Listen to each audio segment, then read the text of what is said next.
Hello दोस्तों, welcome to our channel boost plus Asansol में। तो आज से हम लोग एक नया टॉपिक स्टार्ट करेंगे और वो है नंबर सिस्टम। तो अगर आपको पसंद आए तो लाइक शेयर एंड सब्सक्राइब जरूर करिएगा, जिससे आगे मोटिवेशन मिले आगे वीडियो बनाने के लिए। ठीक है, तो चलिए आज से हम लोग नंबर सिस्टम स्टार्ट करते हैं। तो नंबर सिस्टम जिसको हम लोग संख्या पद्धति कहते हैं, पद्धति। ठीक है, तो नंबर सिस्टम में हम लोग जितने भी सारे नंबर पढ़ते हैं वो सारे सारे कॉम्प्लेक्स नंबर में आते हैं। किसमें आते हैं? Complex number. तो जितने भी सारी चीज़ें होती है सारे के सारे कॉम्प्लेक्स नंबर। ठीक है, तो कॉम्प्लेक्स नंबर को फिर दो भाग में बांटते हैं हम लोग। कॉम्प्लेक्स नंबर को दो भाग में बांटा जाता है। ठीक है, एक होता है रियल नंबर जिसको हम लोग पढ़ते हैं रियल नंबर, और एक होता है इमेजिनरी नंबर। ठीक है, इमेजिनरी नंबर वैसे नंबर होते हैं जिनको हम लोग सिर्फ इमेजिन ही कर सकते हैं, रियल लाइफ में उनका यूज कुछ नहीं होता। जैसे रूट के अंदर है -2, रूट के अंदर है -3, ऐसे करके रूट अंडर -1। ठीक है, रूट अंडर -1 को हम लोग आई से डिनोट करते हैं, और आई का मतलब होता है आयोटा। ठीक है, तो रियल नंबर में जितने सारे नंबर हम लोग पढ़ते हैं वो सारे के सारे रियल नंबर होते हैं। जैसे 2, 3, 4/5, 0, -1, 2, √3, रूट √2, √3, ये सब सारे जितने भी नंबर होते हैं सारे हम लोग रियल नंबर में पढ़ते हैं। ठीक है, इसके बाद फिर रियल नंबर आगे चल के दो डिवीजन हो जाता है, इसका भी दो डिवीजन हो जाता है। ठीक है, तो एक हो जाता है रैशनल नंबर, और एक हो जाता है इरेशनल नंबर।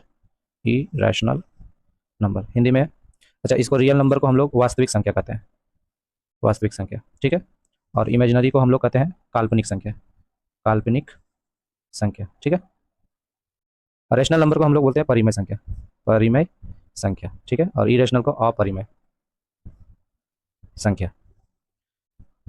तो परिमेय संख्या वैसी संख्या होती है जिसको हम लोग पी बाई क्यू के फॉर्म में लिख सकते हैं, पी बाई क्यू के फॉर्म में लिख सकते हैं, where Q not equal to zero होना चाहिए। मतलब क्यू का वैल्यू जीरो नहीं हो सकती। अगर ये जीरो हुआ तो ये अनडिफाइंड हो जाता है, क्योंकि हम लोग कभी भी 3/0 नहीं पढ़ते हैं। ठीक है, तो इसको हटा देते हैं।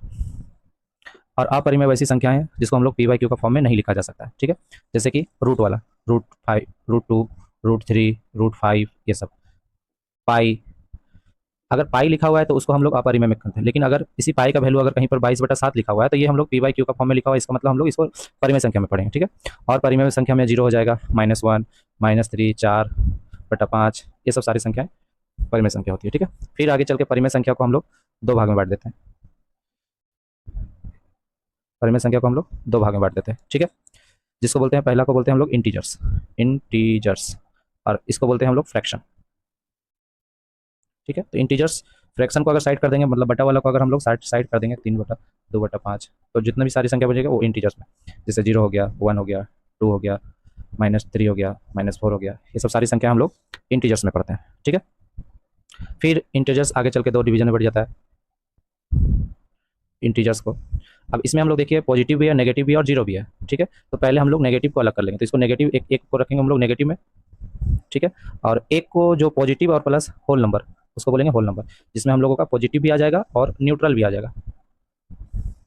तो नेगेटिव संख्या तो जानते हैं, -2, -3, -4, ये सब नेगेटिव है। अब पॉजिटिव में मतलब 1, 2, 3, 4, और न्यूट्रल किसको बोलते हैं? जीरो को। जीरो ना ही पॉजिटिव संख्या होता है ना ही नेगेटिव संख्या, तो इसको हम लोग न्यूट्रल संख्या बोलते हैं। तो जीरो और प्लस पॉजिटिव को एक साथ जब काउंटिंग करते हैं तो उसको बोलते हैं हम लोग होल नंबर। अच्छा, यहाँ पे बोलो इंटीजर्स को हम लोग इसको बोलते हैं पूर्णांक संख्या। ठीक है, इंटीजर्स को हम लोग पूर्णांक संख्या कहते हैं, और फ्रैक्शन को हम लोग भिन्न संख्या बोलते हैं। ठीक है, उसी तरह नेगेटिव को हम लोग ऋणात्मक बोलते हैं, और होल नंबर को हम लोग पूर्ण संख्या बोलते हैं। पूर्ण और पूर्णांक दोनों अलग है। ठीक है, पूर्ण संख्या। फिर जाके ये होल नंबर आगे चल के अगर डिवाइड करेंगे तो दो भाग में इसको भी बांट देंगे। एक हो जाता है हम लोगों का शून्य, मतलब जीरो। जीरो ना ही पॉजिटिव होता है ना ही नेगेटिव होता है, और एक बच गया हम लोग का पॉजिटिव संख्या, जिसको हम लोग पॉजिटिव संख्या को हम लोग नेचुरल नंबर भी बोलते हैं। तो नेचुरल नंबर बोल सकते हैं इसको, नेचुरल नंबर्स, जो हम लोग 1, 2, 3, 4 ये जितने भी संख्या पॉजिटिव, इसको पॉजिटिव नंबर ही बोलते हैं और नेचुरल नंबर ही बोलते हैं, और एक ये सिंगल जीरो आ जाएगा। तो ये एक बेसिक नंबर सिस्टम का डिवीजन हो जाता है। ठीक है, आगे चल के फिर हम लोग पढ़ेंगे प्राइम नंबर, कंपोजिट नंबर। ठीक है, तो ये नेचुरल नंबर जो है इसी में फिर आगे चल के डिवीजन हो जाता है। नेचुरल नंबर को ही आगे चल के डिवाइड करके हम लोग क्या पढ़ते हैं, जैसे इसको प्राइम नंबर ही बोल सकते हैं।